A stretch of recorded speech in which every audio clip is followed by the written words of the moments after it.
Welcome to a point for reflection for Sunday, the 17th of May 2020. This is a reading from the first letter of Peter, reading chapter 3, verses 13 to 22. Now who will harm you if you are eager to do what is good? But even if you do suffer for doing what is right, you are blessed.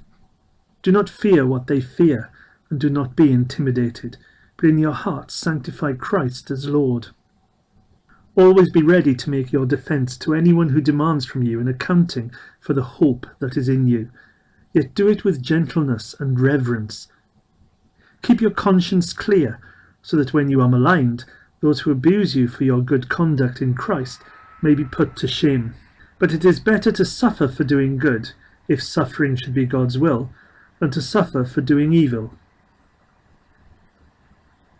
For Christ also suffered for sins once for all, the righteous for the unrighteous, in order to bring you to God. He was put to death in the flesh, but made alive in the Spirit, in which also he went, and made a proclamation to the spirits in prison, who in former times did not obey, when God waited patiently in the days of Noah, during the building of the ark, in which a few, that is, 8 persons, were saved through water. And baptism, which this prefigured, now saves you, not as a removal of dirt from the body, but as an appeal to God for a good conscience through the resurrection of Jesus Christ, who has gone into heaven and is at the right hand of God, with angels, authorities, and powers made subject to him.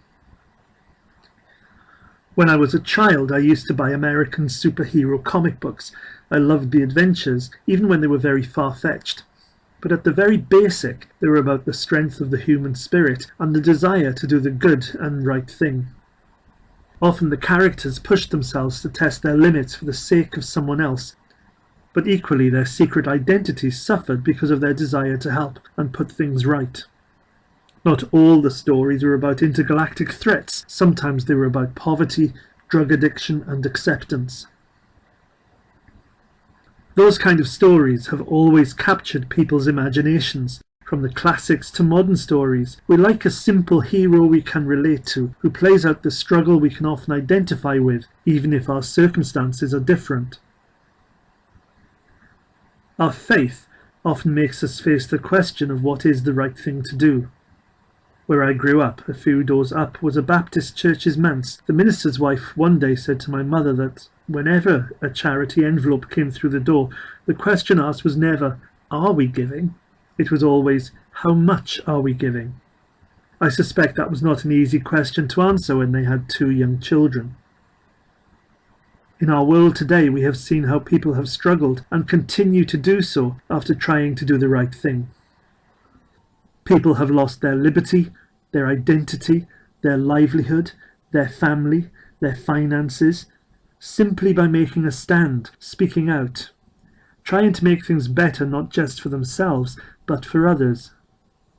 In recent years, we have seen how people who have gone to another country simply to help in practical ways, healthcare, building work, and have lost their lives because of some insurgency. Others have lost their freedom because the state they find themselves in has not liked their work. I think the question posed by Peter in the text is at best naive. There seem to be plenty of people, even if a minority, who will harm you if you are eager to do what is good. It may be that we cannot agree on what is good, but that seems to be a poor defence. There is a huge amount of suffering in our world, often caused by the natural world, and individual suffering that are down to natural causes. But reading between the lines, there is still a question here about how we treat each other. There is also a naivety in the reasoning of Peter. It may well have been driven by the belief or hope that this existence would soon end and God's kingdom would be established in our world and Jesus would return, but there is a kind of fatalism about Peter's words, as if all things that happen only happen because God wills it. At the very basic level, such implication is rather dangerous. I recently took a funeral of a 28-year-old who died as a result of a motorbike accident. I do not believe that was a loving God's will. The global suffering with the coronavirus. I cannot believe is a loving God's will, even if some people make such claims. All our own personal sufferings we carry with us cannot be a loving God's will.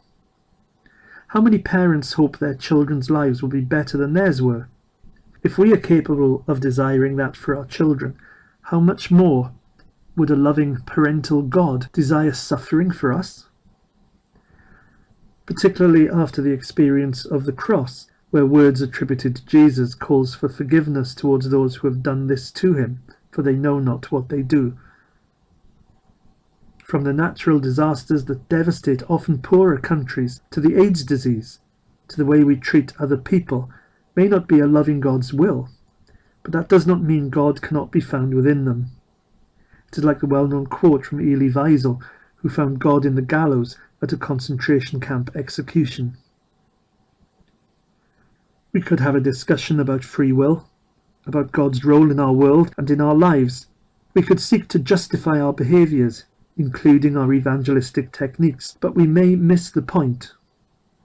Surely we should ask of ourselves, does my behaviour bring suffering or bring love? For it is often in the more simple, loving acts that God is discovered. Loving God, when our words offer you praise, but our actions demean another, we fail you. When we desire to see your kingdom come, but appear more self-obsessed than community-minded, we fail you. When we seek your forgiveness but hold a grudge against another, we fail you. When we see ourselves loved by you, but treat another with contempt, we fail you. Teach us to follow your example and to love so extravagantly that we bring your healing, your acceptance, your hope, and your love to our world. And teach us to see the opportunities we are given to proclaim your kingdom is amongst us. Amen.